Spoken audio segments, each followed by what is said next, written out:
Hello, magical writer. Today I want to talk a little bit to you about vulnerability. This feeling that all writers, I'll say, meet on the way when starting to write, when writing a book, when publishing. We all meet the vulnerability and this feeling of nakedness and fear of rejection that is so natural and so universal for a human being, right? And how can we embrace the vulnerability we experience while we start writing, when we write, and when we publish?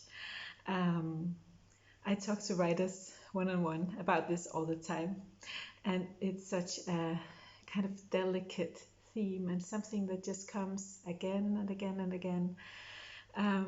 No matter how accomplished you are, no matter how good you are, you meet the vulnerability of putting your heart on the paper, sharing it with the world, and the risk of rejection that is just so deep in us as human beings. And I believe that, it's in our reptile brain all the way back from when we lived in tribes, and we could risk dying if we were rejected by our tribes. It was dangerous, right? So this fear of rejection is so deeply rooted in our human experience. And on top of that, there's also, childhood wounds coming up, other experiences where we have been rejected and felt the pain of not feeling lovable, not feeling loved, and not feeling as if we belonged. For some of us who believes in more lives than this one, it can also, be related to earlier lives where we have been silenced, maybe for speaking our truth, shining our light. So this is a big one, it's very deep and something very real, and part of the journey when we say yes to sing our song and share our words. First, with the page, and later on maybe with others, right? So I could talk about so many aspects of this, but I feel like looking at especially one thing in this little video, that is, how to decide how you can tell your story in a way where you own your story, you embrace your vulnerability, and you also find a way to do it with self-love. Many of us, when writing, use our own life experience, our own journey. If we write fiction, it is feelings that we pour into the writing. If we write about our lives, it's especially very, very delicate. But also when we use examples in non-fiction books or in blogging or on social media, stuff like that, where we open a window and allow the reader to meet us. And as you know from my earlier video, the recognition part for the reader is so important, that we actually share this mirror and allow the reader to see us. And being seen like this is vulnerable. So how can we tell a story that feels vulnerable? One way to decide if you're ready to share your story is it a wound or is it a scar? Often when we are in the midst of a trauma, a crisis, a transformation maybe, there's still so many feelings, and we are so vulnerable that we are actually not ready to share it with the world. And then it's better to wait, maybe take notes, maybe write, but not publish before it has healed and you feel like it's more like a scar, something that has made you stronger, something that has where you have found the gifts and where you are in a better place, in a lighter place, in a healed place. and give yourself that gift to allow the time to heal and your inner work before you really share. That's a self-loving way to decide when is it time to share my story.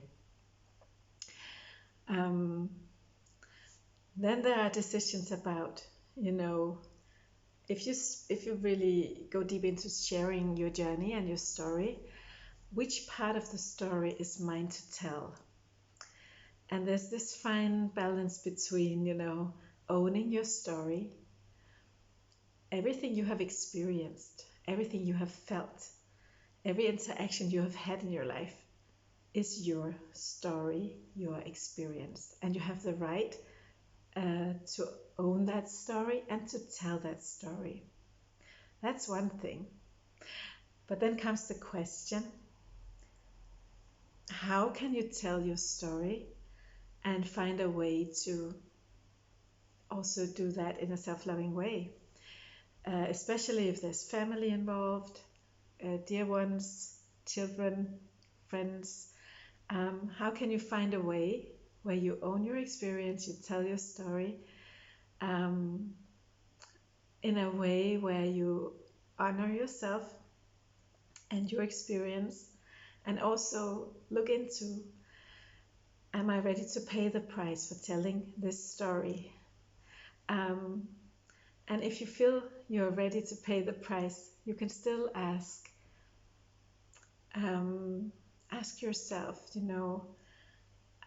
does it serve the story that I share this very vulnerable detail?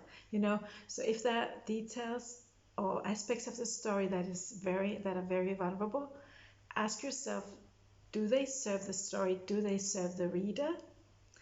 And if it does, you can find a way to share that aspect or that part in a way that feels good to you and that is a self-loving way. There are ways to talk about your experience in more subtle ways.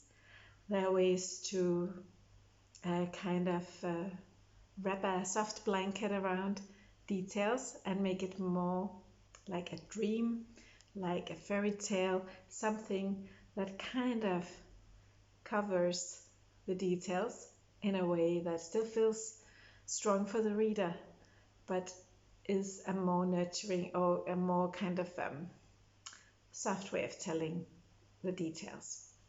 So there's always a way you can find, if there's aspects of your story you feel like are vulnerable, but you still want to tell and they serve the reader, you can still find a way to tell it in a loving way for yourself and for those you care about. Sometimes there's no way around it, and you feel that you have to just speak the truth as it is.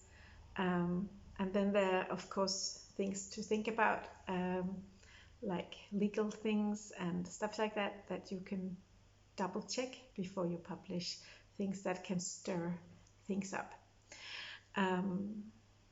But that are I will say, in many, for many of us, is so much more about the emotional feeling of feeling vulnerable and a little exposed and a little naked and a little, am I ready to own this about myself or share this part of my story? And when you have found, what you're ready to share, how you will share it, you'll still meet the fear of rejection. You'll still meet the fear coming up, especially right before you publish or right after. And there, the only thing you can do is to give yourself love. The vulnerable parts of us are like little babies. They need our protection, they need our love, they need our care, understanding, and soothing. So be kind to yourself, show yourself understanding, give it love, take the fear on the lap, rock it and hold it, and give yourself the love that you long for others to give you when they read. You can even do a little energetic exercise where you kind of pack light, a bubble of light around your book or your story before we published. I've done that with my books because I have written very personal, raw stories, and feeling like giving my heart to the world. So I have done this little ritual for myself, energetic ritual of wrapping light around the book as a bubble to protect it and then send it out to the world. And for me, it works. Do whatever works, whatever soothes you, whatever gives you peace. When you know that you're doing the right thing, when you know that you are sharing your truth and your story to serve and to create this experience of recognition and healing and transformation in your reader. So, with that, I'll just send you all of my love. And I admire and I honor each of you who write about your life, write your stories, share pieces of your stories, or even use the raw feelings of your experience and infuse it into fiction. It's so beautiful. It's alchemy. It's really to serve with who you are and giving yourself as a mirror to the reader. But do it in a self-loving way. Take care of the vulnerability and know that you are love warriors. And I'm so grateful for each and every one of you who step out there and share your voice and your story. Bless you. Bye.